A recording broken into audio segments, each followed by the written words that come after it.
최근 학교와 기차역 등 공공시설 등을 겨냥한 폭발 협박이 점점 더 늘어나고 있습니다. 대부분 일본 변호사를 사칭한 팩스였는데요. 이런 범행이 계속되는 이유가 뭔지, 어떻게 처벌되고 있는지 사회부 황재영 기자와 따져보겠습니다.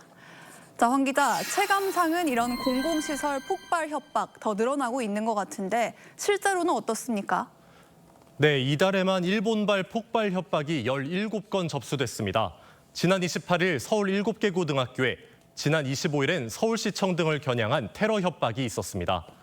대부분의 협박은 가라사와 다카이로란 일본 변호사 명의였는데요.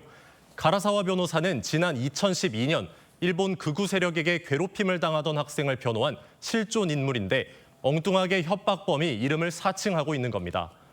국내에선 지난 2023년 당시 더불어민주당 대표였던 이재명 대통령에 대한 살해 협박 이메일 이후 2년간 계속돼 50건 가까이 접수됐습니다. 신고가 한 번 접수되면 시민들이 대피해야 되고 또 경찰과 군 당국까지 수색에 투입이 되니까 사회적 비용도 만만치 않을 것 같아요.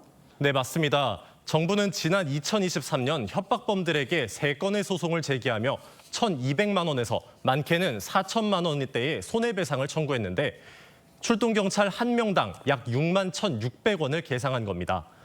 하지만 폭탄 테러 현장엔 경찰 외에 소방과 군 당국까지 출동하기 때문에 실제 비용은 더 크다고 봐야 합니다. 실제 지난달 광주여대의 경우 군 폭발물 처리반 등 약 300명이 동원된 바 있습니다.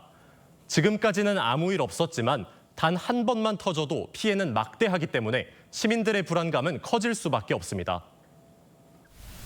가짜라고 하면 불안감 조성하는 거니까 실제 상황이라면 위험해지는 거잖아요.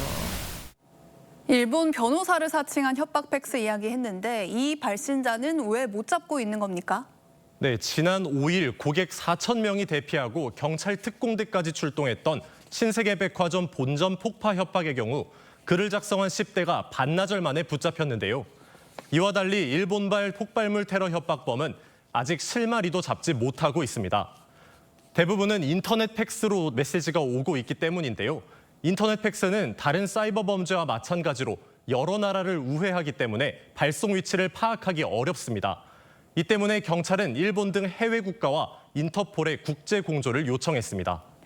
이 협박범들 잡히면 처벌은 어느 정도로 받습니까? 네, 지난 3월 피해 발생 여부와 관계없이 불특정 다수의 시민에 대한 협박을 처벌하는 공중협박죄가 도입됐습니다. 협박죄는 최대 3년형인데 반해 공중협박죄는 최대 5년형으로 처벌이 강화됐습니다. 하지만 법 시행 후 지난 7월까지 4개월간 경찰이 검거한 48명 중 정식 재판에 넘겨진 이들은 4명에 불과했습니다. 최근 공중협박죄 첫 선고가 나왔는데 벌금 600만 원에 그쳤습니다. 사법부가 엄벌에 처하고 경제적 책임 추궁도 철저하게 해야 한다는 지적이 나옵니다. 실형선고하면서 항상 벌금도 병가해서 같이 부과하는 식으로 하면은 효과를 못 보는 점을 대체할 수 있는 방법은 미국과 독일은 형법상 처벌과 별개로 테러 협박범에게 수억 원대의 민사상 손해배상도 청구하고 있습니다. 이 협박 신고가 한 번 들어오면 사회적 혼란이 만만치 않은데 빨리 범인이 잡혔다는 소식을 듣고 싶네요. 황 기자, 잘 들었습니다.